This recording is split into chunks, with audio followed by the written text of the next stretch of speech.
Gavampati arose from his seat, bowed at the Buddha's feet, and said to the Buddha, I have mouth karma created from a past offense. I slighted a Shramana, and in life after life, I've had this cow-cut sickness. Then the first common touched me, the mind-ground Dharmador of the purity of a single flavor. My thought was extinguished. I entered samadhi and contemplated the awareness of flavor as not having a substance and not being a thing. As a result, my mind transcended all worldly outflows. Internally, I was freed of body and mind, and externally, I abandoned the world.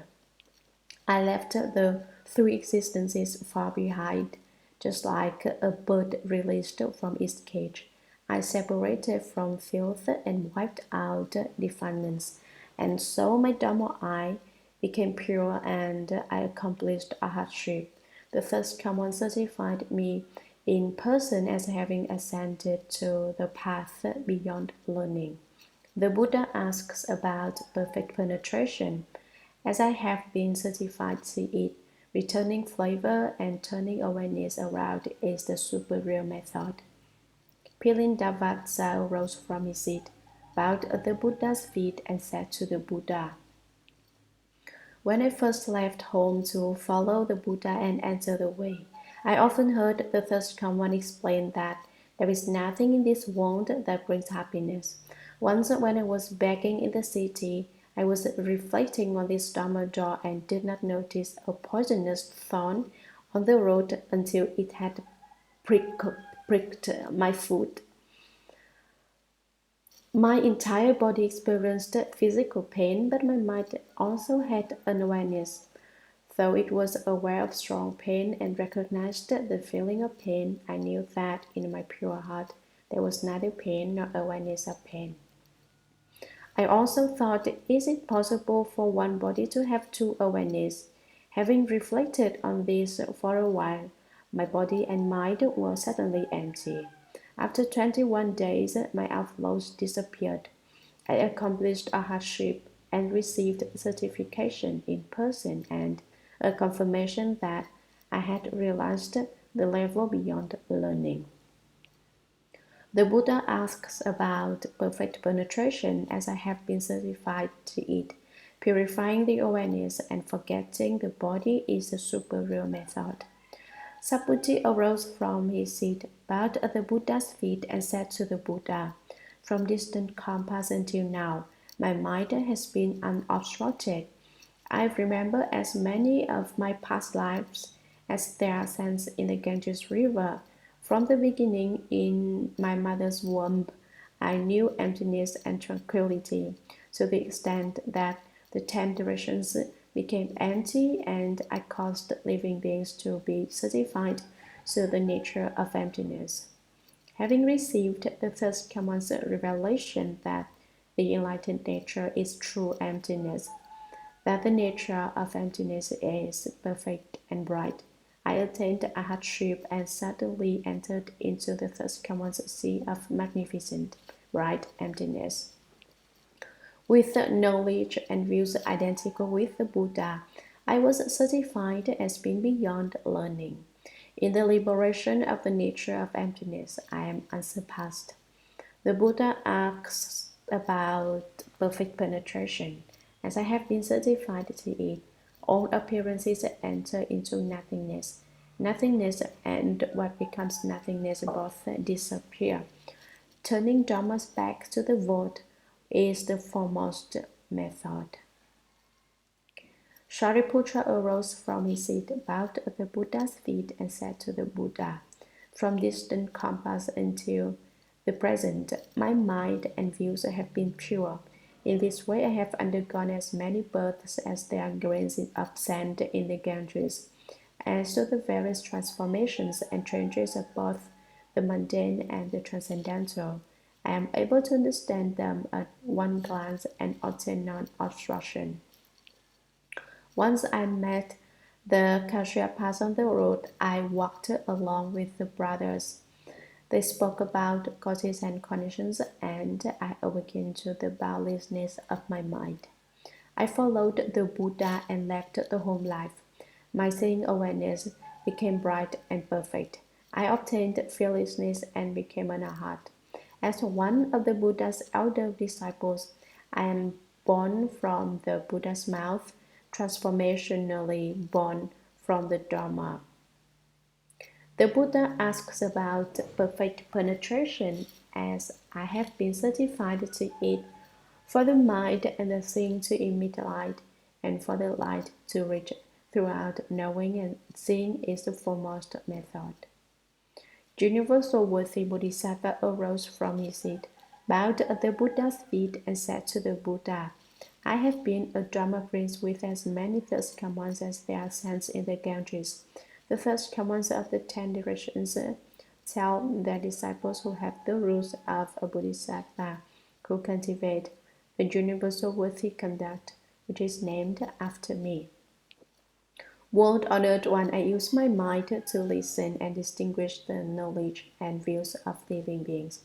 In other regions, as many realms away as there are sands in the Ganges, if there is any living being who discovers the conduct of universal worthy, I immediately mount my six-tusked elephant and create hundreds of thousands of reduplicated bodies which go to those places.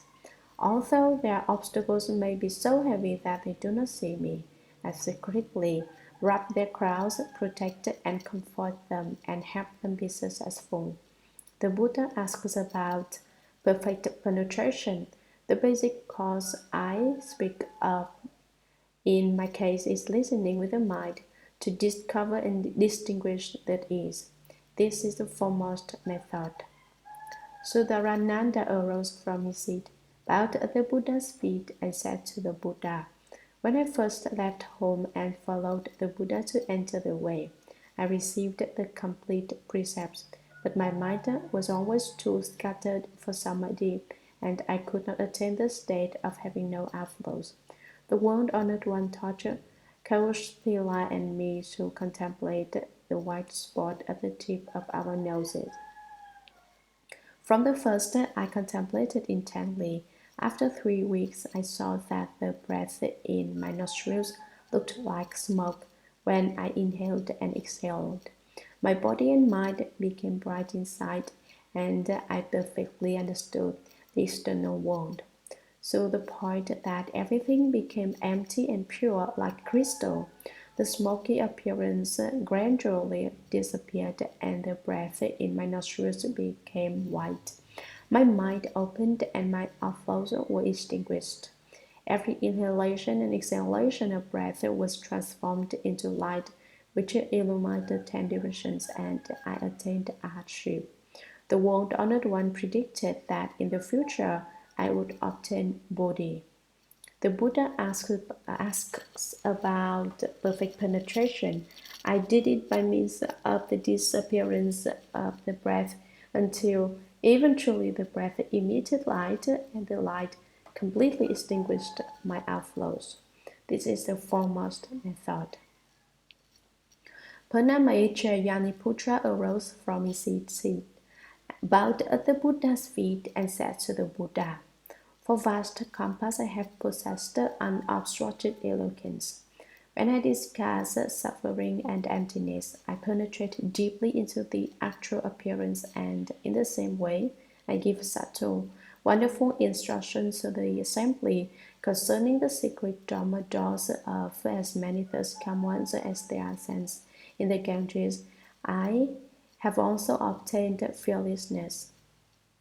The world-honored one knew that I had great eloquence, and so he made use of my voice in turning the wheel of the Dharma. He taught me how to disseminate it. I joined the Buddha and helped him turn the wheel. I accomplished Arhatship through the lion's roar. The world-honored one certified me as being foremost in speaking Dharma. The Buddha asked about perfect penetration. I used the sound of Dharma to subdue demons and adversaries and melt away my outflows.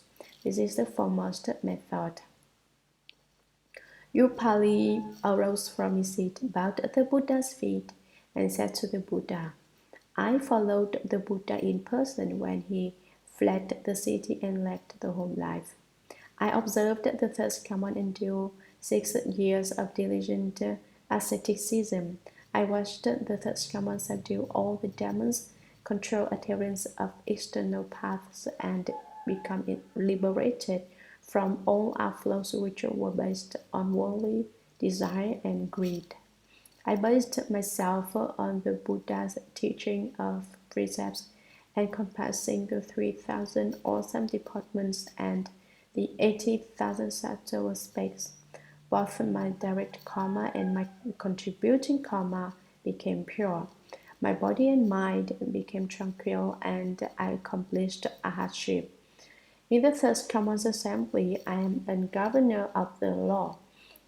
The Buddha himself certified my mind's upholding the precepts and my genuine cultivation of them.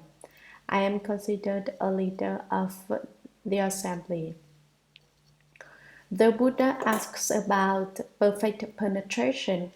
I disciplined the body until the body attained ease and comfort. Then I disciplined the mind until the mind attained penetrating clarity. After that, the body and mind experienced keen and thorough absorption. This is the foremost method. Great Maudgalyayana arose from his seat, bowed at the Buddha's feet, and said to the Buddha, Once, when I was out on the road begging for food, I met the three Kashyapa brothers, Uruvilva, Gaya, and Nadi, who proclaimed for me the third command's profound principle of causes and conditions. I immediately brought forth resolve and obtained a great understanding. The third command accepted me, and the kashaya was on my body, and my hair fell out by itself. I roamed in the 10 directions, having no impeding obstructions. I discovered my spiritual penetrations, which are esteemed as unsurpassed, and I accomplished artship. Not only the world-honored one, but the third commands of the 10 directions praise my spiritual powers as perfectly clear and pure, masterful and fearless. The Buddha asks about perfect penetration. By means of a spiral-like attention to the profound, the light of my mind was revealed, just as the muddy water clears. Eventually, it became pure and dazzling. This is the foremost method. Ushosma came before the Buddha, put his palms together, bowed at the Buddha's feet, and said to the Buddha, I can still remember how many kalpas ago I was filled with the excessive greed and desire. There was a Buddha in the world named King of Emptiness.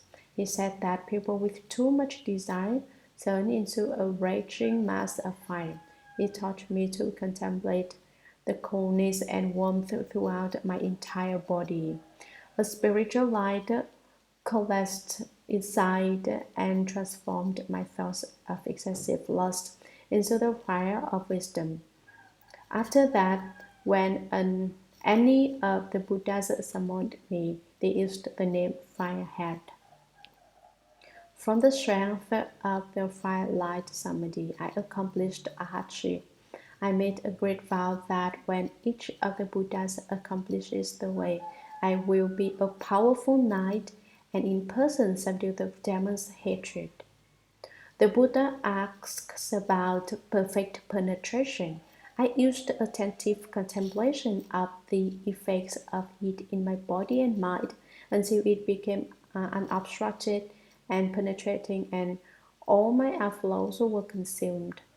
I produced unblazing brilliance and ascended to enlightenment. This is the foremost method. The Bodhisattva, maintaining the ground, arose from his seat, bowed at the Buddha's feet, and said to the Buddha, I remember when universal light thus command appeared in the world in the past. I was a bhikshu who continually worked on making level the major roads, ferry landings, and the dangerous spots in the ground, where the disrepair might hinder or harm carriages or horses. I did everything from building bridges to hauling sand. I was diligent in this hard labor throughout the appearance of the meekest Buddhas in the world. If there were beings at all the walls and gates of the cities who needed someone to carry their goods, I would carry them all the way to their destination, set the things down, and leave without taking any recompense. When the Buddha Vipashin appeared in the world, there was a worldwide famine. I would carry people on my back, and no matter how far the distance, I would only accept one small coin. If there was an ox cart stuck in the mud, I would use my spiritual strength to push the wheels and get it out of difficulty. Once a king asked the Buddha to accept a vegetarian feast at that time. I served the Buddha by leveling the road as he went.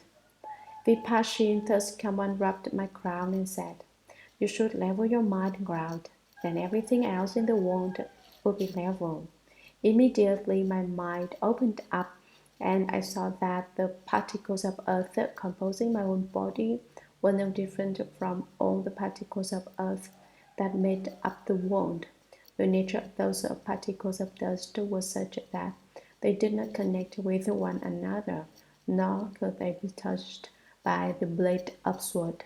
Within the Dharma nature, I awakened to the patience with the non-production of dharmas and accomplished arhatship. I brought my mind back to the extent that have now entered the ranks of the Bodhisattvas. Hearing the thirst come one proclaim the wonderful lotus flower, the level of the Buddha's knowledge and vision, I have already been certified as having understood and am a leader in the assembly. The Buddha asks about perfect penetration. Upon attentive contemplation of the body and the environment, I saw that these two dusts are exactly the same, that fundamentally everything is the treasury of the first command, but that an empty falseness arises and creates the dust. When the dust is eliminated, wisdom is perfected, and one accomplishes the unsurpassed way. This is the foremost method. The pure youth moonlight arose from his seat, bowed at the Buddha's feet, and said to the Buddha, "I remember that long ago, beyond compass as many as there are sands in the Ganges, there was a Buddha in the world named Water God, who taught all the Bodhisattvas to cultivate the contemplation of water and enter samadhi." I reflected upon how throughout the body the essence of water is not in discord. I started with mucus and saliva and went on through digestive juices, phlegm, semen, blood, and to urine and excrement. As it revolved through my body, the nature of water is identical. I saw that the water in my body was not at all different from that in the world outside. Even that in royal lands of floating banners with all their seas of fragrant waters. At that time, when I first succeeded in the contemplation of water, I could see only water. I still had not gotten beyond my physical body. I was a bhikshu then, and once when I was in dhyana repose in my room, a disciple of mine peeked in the window and saw only pure water there, which filled the entire room. He saw nothing else. The lad was young, and not knowing any better, he picked up a tine and tossed it into the water. It hit the water with a plunk. He gazed around and then left. When I came out of concentration, I was suddenly aware of a pain in my heart, and I felt like Shariputra must have felt when he met that cruel ghost. I thought to myself, I am already an Arhat and have long since abandoned conditions that bring on illness. Why is it that today I suddenly have a pain in my heart? Am I about to lose the position of non-retreat? Just then the young lady came promptly to me and related what had happened.